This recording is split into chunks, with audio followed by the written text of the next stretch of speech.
Okay, so Mr. Ruff is a 45-year-old male. He came into the emergency department presenting abdomen pain, nausea, vomiting for 3 days.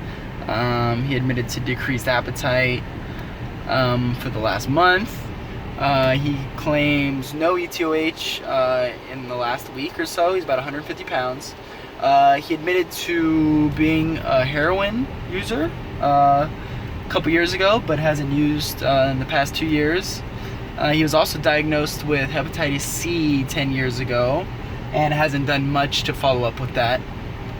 Right now his temperature's at 38.1, pulse is 110 regular, 20 respirations per minute. Blood pressure is 128/88. SpO2 is 95% on room air. So he's complaining of this stomach ache, kind of, up in the right upper quadrant. It's a 6 out of 10. He appears uncomfortable and he grimaces. He's ANO ×4. His abdomen is distended, it's large, it's round, it's firm. There is bowel sounds in all 4 quadrants.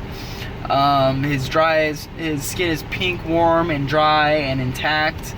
He has +1 pitting edema on his lower extremities. His lungs are clear. His INO is normal. Urine is clear. No problem voiding. He has loss of body hair. His sclera is yellow, his mucosas are dry, and he has a large bruise on his abdomen. His white blood cells are up, his hemoglobin's down, platelets are down, his bands are at 3, his BUN and creatinine are elevated, his albumin is low. We did a liver function test. It came back, everything was elevated. His bilirubin was at 4.2. His alkaline phosphate was at 285.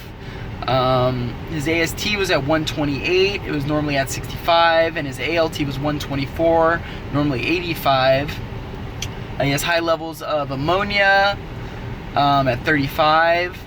We put an IV in his right arm. He got a 1,000 milliliter bolus of normal saline.